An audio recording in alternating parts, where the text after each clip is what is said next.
There are moments in life when a single detail changes absolutely everything. A split second, where your instincts scream that something is terribly wrong. For me, that moment came in the middle of chaos, blood, and screaming, when I saw a tattoo behind a shooter's shoulder. What I discovered that day would unravel a conspiracy so deep that it put my life at risk and exposed corruption within one of the most trusted institutions in this country. My name is Laura Mitchell, and this is the story of how I went from being just another emergency room nurse to the key witness in a federal investigation that would shake a military base to its core. I never imagined my nursing career would lead me to this moment. Let me start from the beginning. I grew up in a small town in Ohio, the daughter of a factory worker and a school teacher. Medicine was never really part of my world until my younger brother got sick when I was 16, watching the nurses care for him with such dedication and compassion changed my entire perspective on what I wanted to do with my life. After nursing school, I moved around quite a bit, first to Cleveland, then to Atlanta, and finally to Virginia Beach, where I took a position at Oceanside Medical Center, just 15 minutes from the Naval Amphibious Base. The job was intense from day one. Working near a military base means you see everything: training accidents, domestic disputes, mental health crises. You become hardened to trauma in ways most people can never understand. But you also develop this sixth sense, this ability to read people and situations that goes beyond what any textbook can teach you. That particular Tuesday started like any other. I arrived for my shift at 6 in the morning, grabbed terrible coffee from the break room, and checked the board to see what beds I had been assigned. By 7:15, everything exploded. The radio crackled with an emergency alert. Active shooter situation. At the base, multiple casualties incoming. Estimated time of arrival, 12 minutes. The entire emergency department shifted into crisis mode instantly. Trauma bays were cleared, surgical teams were called in, and we prepared for the worst. When those ambulance doors burst open, it was absolute chaos. Wounded Marines, base personnel, civilians who had been caught in the crossfire, blood everywhere, screaming, the smell of gunpowder still on their clothes. I had treated trauma before, but this was different. This was war brought home. If this story has already grabbed your attention, go ahead and subscribe to the channel now, because what comes next is going to surprise you even more. And drop a comment telling me where you are watching this from. I want to know how far this story reaches. Among the wounded was the shooter himself. He had been taken down by base security but survived his injuries. 2 gunshot wounds, 1 to the shoulder and 1 to the abdomen. He was unconscious when they wheeled him into my trauma bay. Under different circumstances, I might have felt conflicted about treating someone who had just tried to kill people. But in the emergency room, everyone gets the same care. That is the oath we take. I got to work immediately, cutting away his blood-soaked uniform, establishing IV access, monitoring his vitals. My hands moved on autopilot, doing what I had been trained to do for years. That is when I saw it. As I turned him slightly to check for exit wounds, there it was, a tattoo on his upper back, just behind his right shoulder. At first glance, it looked like a typical military tattoo, an eagle with spread wings clutching a sword, but something about it made my stomach drop. The design was too specific, too detailed. The eagle's eyes were different. One was open, one was closed. Beneath the sword were 3 small dots arranged in a triangle. My hands started shaking slightly, and I had to force myself to focus on keeping this man alive despite the growing dread in my chest. I had seen that exact tattoo before, 7 years ago. Different hospital, different state, different patient, but the same exact design, down to the asymmetrical eyes and the 3 dots. That patient had been a mystery that haunted me for years. He came in with severe stab wounds, no identification, and refused to give us his real name. He was heavily sedated, under police watch, because the circumstances of his injuries were suspicious. I was assigned to his care for 3 nights straight. On the 4th night, he vanished, simply disappeared from his room sometime between 2 and 3 in the morning. The police investigated. The hospital reviewed security footage, but he was just gone. The tattoo had stuck with me because I had never seen anything like it before. I even sketched it in my personal journal because it felt important somehow. Now, here it was again, on the back of a man who had just committed mass violence on a military base. This could not be a coincidence. As I worked on stabilizing him, my mind raced through possibilities. Was this the same person? No, impossible. That patient would be much older now, and the facial features were completely different. Brothers? Members of the same gang or organization? Some kind of military unit marker gone rogue? Thank you for sticking with me this far. It shows that you feel the same thing I felt when I lived through all of this. So go ahead and subscribe and hit that notification bell, because what comes next changes everything. Let me take you back to that night 7 years ago. I was working at Memorial Hospital in Savannah, Georgia. It was my 2nd year as a nurse, and I was still finding my footing in emergency medicine. The call came in around midnight. Stabbing victim, critical condition, police escort. When they brought him in, he was barely conscious. Multiple deep lacerations to his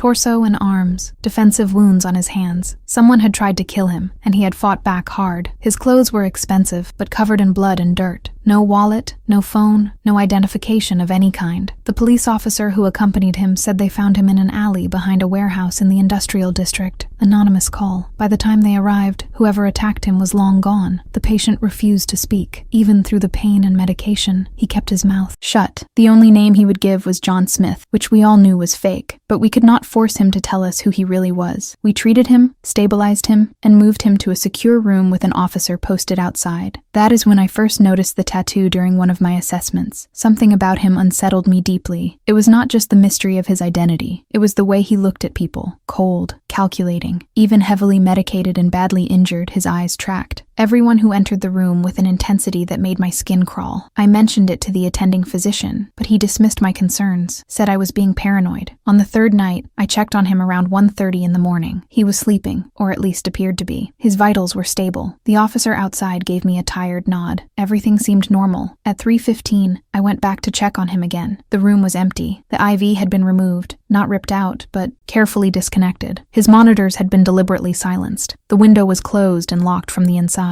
The officer swore nobody had entered or left through the door. It was like he had simply evaporated. The hospital went into lockdown. Police searched everywhere. Security footage showed nothing useful. One moment he was there, the next he was not. The case went cold within weeks, but I never forgot that tattoo or those cold, empty eyes. Now I want to hear from you. Where are you watching this story from? Write it in the comments below. It is incredible to see people from so many places following stories like this. Back in the present, I finished stabilizing the shooter and transferred him to surgery. My shift was not over, but my mind was elsewhere. I kept thinking about that tattoo. During a brief break, I did something I probably should not have done. I took out my phone and quickly snapped a photo of the tattoo before he was taken upstairs. I told myself it was for the authorities, that it might be evidence, but truthfully, I needed to confirm what I had seen. I needed to know I was not going crazy. The rest of my shift was a blur. More wounded came in. Families arrived looking for their loved ones. The media showed up trying to get statements. By the time I clocked out at 6 in the evening, I was physically and emotionally exhausted. But instead of going home, I sat in my car in the parking garage and pulled out my old journal. I keep meticulous notes. It is a habit I developed early in my career, partly for professional growth, and partly because writing helps me process the trauma we see in emergency medicine. I flipped back through years of entries until I found it, the sketch I had made of that mysterious patient's tattoo in Savannah. I held my phone next to the page. They were identical, absolutely identical. The asymmetrical eagle eyes, the 3 dots in a perfect triangle, even the specific curve of the sword blade. This was not similar. This was the exact same symbol. My hands were shaking so badly I almost dropped the journal. What did this mean? Were these people part of some organization, a gang, a cult? And why would someone with this tattoo commit an act of violence on a military base? I sat there for almost an hour, trying to decide what to do with this information. Finally, I decided I needed to tell someone. But who? The police were already investigating the shooting. The FBI would likely be involved given that it happened on federal property. But I had no proof that my observation meant anything, just a nurse with a good memory and a sketch in an old journal. Still, I could not shake the feeling that this was important, that this tattoo was a key to something much bigger. I started my car and drove home, my mind racing with questions I did not have answers to. The next morning, I returned to work for another shift. The Calno hospital was still reeling from the previous day's events. Counselors had been brought in for staff who needed support. Security had been increased. There was a heaviness in the air that comes after tragedy. I was restocking supplies in one of the trauma bays when a man in a Marine Corps uniform approached me. He was in his early 30s, tall, with the kind of bearing that immediately identified him as military even without the uniform. His name tag read Hernandez. He introduced himself as Staff Sergeant Miguel Hernandez. He explained that he had been on duty at the base when the shooting occurred and had been one of the first responders. He was there as part of the investigation, following up on some details. But as he spoke, I could tell there was something else on his mind. He asked if I had been one of the nurses who treated the shooter. I confirmed that I had. He paused, seeming to weigh his words carefully, then asked if I had noticed anything unusual about him. Anything at all. The way he asked the question made me hesitate. This was not routine questioning. He was fishing for something specific. I made a split-second decision to trust him. I told him about the tattoo. His expression changed immediately. He asked me to describe it in detail, which I did. The asymmetrical eagle eyes, the sword, the 3 dots. As I spoke, I watched the color drain from his face. He knew something. He glanced around to make sure we were not being overheard, then asked if we could speak somewhere private. We found an empty consultation room and closed the door. What he told me next changed everything. Staff Sergeant Hernandez explained that he had been suspicious of the shooter for weeks before the incident. The man's name was Corporal Ryan Vance, and he had transferred to the base 6 months earlier. On paper, everything looked fine. Clean record, good evaluations from his previous posting.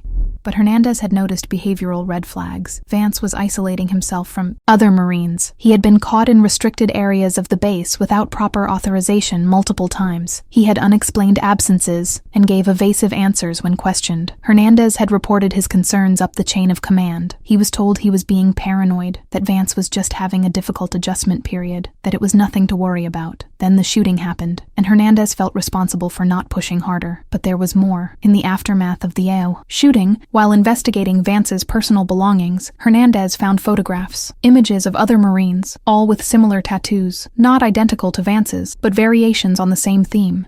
Eagles, swords, those distinctive 3 dots arranged in different patterns. He believed Vance was part of something organized, something dangerous operating within the military itself. I told Staff Sergeant Hernandez about the patient in Savannah, about how he had the identical tattoo and vanished from the hospital 7 years ago. Hernandez listened intently, asking detailed questions. When I finished, he sat back and exhaled slowly. He said he had been piecing together fragments of information for months, but this was the first concrete connection he had found. He believed there was a criminal organization actively recruiting from within the military. They were targeting Marines and soldiers with specific psychological profiles, people who were disillusioned, angry, vulnerable to radicalization. The tattoos served as identification markers. Different designs indicated different ranks or roles within the organization. The asymmetrical eagle eyes meant something specific, though Hernandez did not know exactly what. The 3 dots had appeared in gang symbolism before, often representing mi vida loca, or my crazy life, but in this context, he suspected they meant something else, possibly 3 principles or 3 levels of initiation. He had been trying to investigate quietly, but he was hitting walls everywhere he turned. Some of his superior officers seemed deliberately uninterested in pursuing the lead. Others shut him down entirely. That was when I realized how deep this might go. If there were people within the base command structure who were either part of this organization or protecting it, then Hernandez and I were in a very precarious position. He must have seen the fear on my face because he quickly assured me that he had contacts outside the normal chain of command, people in Naval Criminal Investigative Service who could be trusted, but gathering enough evidence to bring them in was the challenge. Right now, all we had were suspicions, photographs, and my memory of a patient from 7 years ago. We agreed to work together, carefully. I would go through my old notes from Savannah and see if there were any other details I remembered about that patient. Hernandez would continue his quiet investigation on the base, documenting everything he found. We exchanged phone numbers, and he told me to be cautious. If this organization knew that I had recognized the tattoo and was making connections, I could become a target. His words sent a chill down my spine, but I was too invested now to back away. I needed to know the truth. Over the next few days, I dug through everything I had from my time in Savannah. Old journals, saved documents, even social media posts from that period of my life. I reached out to a former colleague who had worked with me at Memorial Hospital, asking if she remembered the mysterious patient who disappeared. She did remember, vividly. She told me something I had forgotten. In the days after he vanished, there had been a second incident. Another patient with unusual stab wounds and no identification had come in briefly before leaving against medical advice. She did not remember if he had a tattoo, but the circumstances were remarkably similar. 2 mysterious stabbing victims within a week of each other, both refusing to identify themselves, both connected to the same warehouse district. The 3 days after my conversation with Staff Sergeant Hernandez, I started receiving text messages, unknown numbers. The first one simply said, "Stop asking questions." I immediately called Hernandez and told him. He said his investigation had also hit a snag. 2 Marines he had planned to interview about their connections to Corporal Vance had suddenly been reassigned to different bases on opposite sides of the country. It was too convenient to be coincidence. Someone was actively working to shut down any investigation before it could gain momentum. The second message came while I was at work. "We know where you live, Laura." My blood ran cold. They knew my name. They knew I was involved. I showed the message to Hernandez when he came by the hospital later that day. His jaw clenched. He said we needed to move faster, but we also needed to be smarter. He had been documenting everything digitally and keeping encrypted backups in multiple locations. He suggested I do the same with my information from Savannah. If something happened to either of us, the evidence would still exist. That night, I barely slept. Every sound in my apartment made me jump. I kept the lights on and my phone within reach. At 2 a.m, I heard footsteps in the hallway outside my door. Slow, deliberate footsteps that stopped right outside. Held my breath, listening. After what felt like an eternity, the footsteps moved away. In the morning, I found a note slipped under my door. "This is your last warning." I packed a bag and went to stay with my sister in Norfolk, about 30 minutes away. I told her I was having work done on my apartment. I did not want to scare her with the truth. The situation was escalating. Hernandez arranged for us to meet with a contact of his from NCIS, Special Agent Brooks. We met at a coffee shop far from both the base and the hospital. I brought copies of everything I had from Savannah. Hernandez brought his documentation. Special Agent Brooks listened to everything, taking notes and asking pointed questions. She confirmed what Hernandez suspected. There had been whispers within military law enforcement about a group operating in the shadows. They called themselves different names, but the structure was always similar. They recruited disillusioned service members, ran criminal enterprises, ranging from weapons trafficking to contract violence, and had connections that reached into positions of authority. The tattoos I had identified were a major breakthrough. If they could find more people with these marks and build a case connecting them to criminal activity, they could start making arrests. But Brooks warned us that we were dealing with dangerous people who had military training and access to weapons, people who would not hesitate to eliminate threats. She insisted that we both needed protection. Hernandez refused, saying it would tip off the conspirators that we were making progress. I reluctantly agreed, though fear was a constant companion now. We were getting close to something, and whoever was behind this organization knew it. Special Agent Brooks worked quickly. Within 48 hours, she had identified 3 other service members across different bases who had similar tattoos. 2 were willing to talk in my exchange for immunity. What they revealed was staggering. The organization had been operating for over a decade. It had started small, just a few ex-military members running guns and drugs, but it had grown into something much larger. They recruited active-duty personnel who felt betrayed by the system, people with financial problems, legal troubles, or psychological issues that made them vulnerable. The tattoos were given during initiation rituals. Each design variant represented a specific role. The asymmetrical eagle eyes indicated enforcers, people willing to use violence. The 3 dots represented the organization's core principles: loyalty, secrecy, and retribution. Anyone who broke these principles faced severe consequences. The informants confirmed that there were members embedded in command structures across multiple bases: captains, majors, even a few lieutenant colonels. These higher-ranking members provided cover, manipulated investigations, and ensured that anyone who got too close was transferred, discredited, or worse. Then Brooks found something that made my heart stop. She pulled up a file on her laptop and turned it toward me. It was a military identification photo. The face was older, harder, but I recognized it immediately. It was the patient from Savannah, the one who had disappeared 7 years ago. His real name was Marcus Vance, and he was Corporal Ryan Vance's older brother. Marcus had been dishonorably discharged from the Marines 8 years ago for assault. After that, he had vanished from official records. No employment, no address, nothing. He was a ghost. But according to the informants, he was one of the organization's senior enforcers, a man known for his ability to disappear and reappear when least expected. The stabbing in Savannah had been internal discipline. Marcus had broken a rule, and the organization had punished him, but he survived and proved his loyalty by escaping from the hospital under police watch, demonstrating his commitment. His younger brother Ryan had been recruited years later, following in his footsteps. The shooting at the base was not random violence. It was a message. Ryan Vance had been ordered to carry out the attack as proof of his dedication. Multiple Marines had been injured. One had died, and all because this organization demanded blood as the price of membership. I felt sick, knowing that I had been mere feet away from one of these men 7 years ago, that I had treated him, cared for him, and he had been a monster the entire time. And now his brother was lying in a hospital bed upstairs, recovering from his own wounds while under armed guard. The pieces were coming together, but we still did not have enough evidence to bring down the entire network. We needed to find Marcus Vance. He was the key. If we could capture him and get him to talk, the whole organization might collapse. Everything came to a head on a Friday evening. I was leaving the hospital after a long shift when a man in a Navy officer's uniform approached me in the parking garage. Commander Bradley Mitchell. He said he needed to speak with me about my recent activities. My instincts screamed danger, but I was in a public space with cameras everywhere. I agreed to talk. He suggested we sit in his car to have privacy. I refused and said we could talk right there. His expression hardened. He told me I was making things very difficult for a lot of people by sticking my nose where it did not belong. He knew about my conversations with Staff Sergeant Hernandez. He knew I had spoken with NCIS. He said I was jeopardizing an ongoing internal investigation and that I needed to step back immediately. But the way he spoke, the barely concealed threat in his voice, made it clear this was not about protecting an investigation. This was about protecting the organization. Commander Mitchell was one of them. He told me to forget everything I had seen and learned, to go back to my job and my life and pretend none of this ever happened. If I did not, there would be consequences, not just for me, but for my family too. I was terrified, but also furious. I looked him in the eye and told him I would not stop, that I had evidence,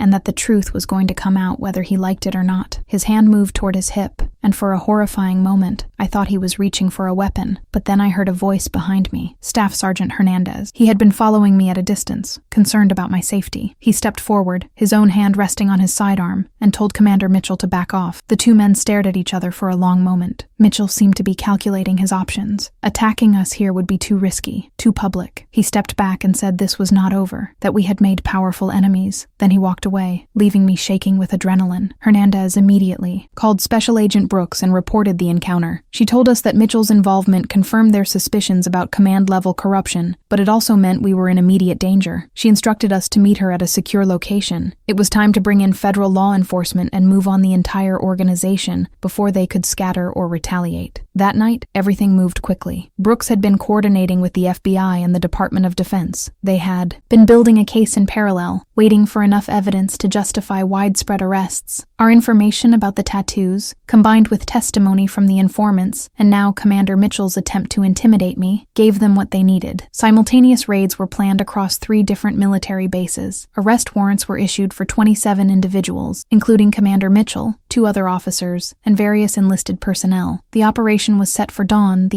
next morning. When the raids happened, they were swift and overwhelming. Federal agents and military police descended on the bases at 5 in the morning. Most of the targets were caught completely off guard and arrested without incident. Commander Mitchell tried to destroy evidence but was apprehended before he could do significant damage. In total, 23 of the 27 suspects were taken into custody that morning. 4 managed to escape, including Marcus Vance. Despite an extensive manhunt, he vanished once again, just as he had 7 years earlier in Savannah. The investigation that followed lasted months. The evidence collected was staggering. Weapons caches, financial records showing illegal transactions totaling millions of dollars, communications detailing planned criminal activities. The organization had been far more extensive than anyone realized, with connections to civilian criminal enterprises and even international arms dealers. Several of those arrested agreed to cooperate in exchange for reduced sentences, providing detailed accounts of the organization's operations and structure. The trials made national news, a corruption scandal within the military, officers betraying their oaths, lives destroyed by greed and violence. Corporal Ryan Vance recovered from his injuries and was charged with murder, attempted murder, and conspiracy. He refused to cooperate with investigators, maintaining silence just as his brother had years before. He was convicted and sentenced to life in prison without the possibility of parole. Commander Mitchell received a 25-year sentence for his role in the conspiracy and for attempting to obstruct justice. Most of the others received sentences ranging from 10 to 30 years, but Marcus Vance remained free, a ghost haunting the edges of the investigation. There were occasional sightings, rumors that he had fled to South America or Southeast Asia, but nothing concrete. He was still out there somewhere. As for me, life eventually returned to a kind of normalcy. I continued working at Oceanside Medical Center, though the experience changed me in ways I am still processing. I look at people differently now. I question things I used to take at face value. Trust does not come as easily. Staff Sergeant Hernandez was promoted and commended for his role in exposing the conspiracy. We stay in touch, occasional messages checking in on each other. We share a bond that comes from surviving something most people will never understand. Special Agent Brooks told me that my willingness to speak up and my attention to detail likely saved lives. Other planned attacks had been in the works, and the arrests prevented them from being carried out. Sometimes I think about that night in Savannah 7 years ago. If I had not noticed that tattoo, if I had not sketched it in my journal, if I had not recognized it when I saw it again on Ryan Vance, would any of this have been uncovered? Or would that organization still be operating in the shadows, recruiting, destroying lives, corrupting the institutions meant to protect us? I will never know for sure. What I do know is that small details matter, that instincts should not be ignored, that speaking up, even when it is terrifying, is sometimes the only right choice. My life went back to normal in many ways, but I will never forget that tattoo or the conspiracy it represented. I will never forget the fear or the courage it took to see the investigation through, and I will always wonder if Marcus Vance will someday resurface, if that cold, calculating man I treated years ago is still out there planning something. It is a thought that keeps me awake some nights, but I do not regret any of it. I did what was right, and sometimes that has to be enough. Have you ever experienced a moment when a small detail changed everything? What would you have done in my place? If this story impacted you in any way, leave your comment down below telling me what you thought. Do not forget to subscribe to the channel so you do not miss the next real and surprising stories I am going to bring. And go ahead and watch the next recommended video. There is another incredible story waiting for you.